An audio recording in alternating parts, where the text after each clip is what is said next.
అసలు దేవుడు నా గురించి పట్టించుకుంటున్నాడో లేదో, మనుషులు వదిలేసినట్టు దేవుడు కూడా నన్ను వదిలేశాడా, లేకపోతే దేవుడికి కూడా నా మీద చిరాకు పుట్టిందా, చెదరేసిందా, దేవుడు కూడా నా మీద విరక్తి చెందాడా, నేమో దేవుడు కూడా వదిలేసినట్టు ఉన్నాడు నన్ను.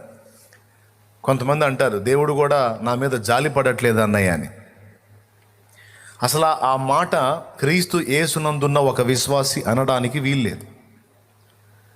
యేసు ప్రభువుని ఎరగని ఒక అన్యజనురాలు ఆ మాట అంటే అందులో అర్థం ఉంది. ఎందుకంటే సత్యం వారికి తెలియదు గనక, వారు అజ్ఞాన దశలో ఉన్నారు గనక ఏది పడితే అది మాట్లాడతారు.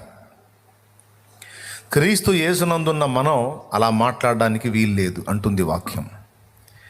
ఎందుకంటే ఎప్పుడైతే నీవు సత్యవంతుని తెలుసుకున్నావో, ఆయన రెక్కల నీడకు వచ్చేసావో, ఇప్పుడు దేవుని నువ్వు ఎరుగుట ద్వారా ఆయన చేత ప్రత్యేకంగా నీవు ఎరుగబడినావు. ఇప్పుడు దేవుడు నీకు తెలుసు, ఇది ఎంత నిజమో దేవునికి నువ్వు ఇంకా బాగా తెలుసు. దేవుని విషయంలో నీకెంత సీరియస్నెస్ ఉందో, నీ విషయంలో దానికి ఇంకా 1000 రెట్లు ఎక్కువ దేవునికి చాలా సీరియస్నెస్ ఉంది. దేవుడు నిన్ను లక్ష్యము చేయుచున్నాడు అని స్పష్టంగా పరిశుద్ధాత్ముడు రాయించాడు. ఈ మాట ఎంతమంది నమ్ముతున్నారు?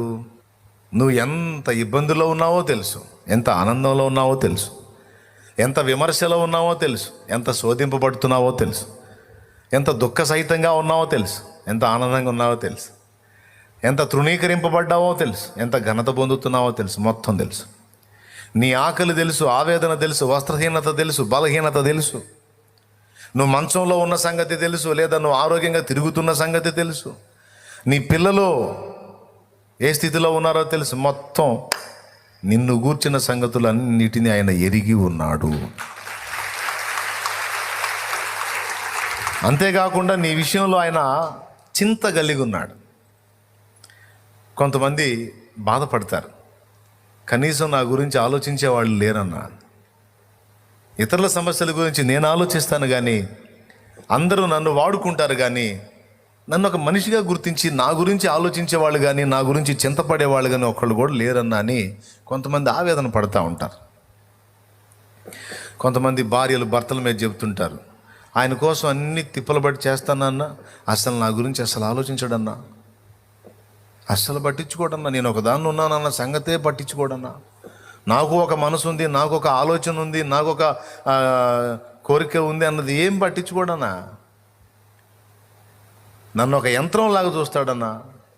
చాలాసార్లు నాకు జీవితం మీద విరక్తి పడుతుందన్న ఆయన దెబ్బ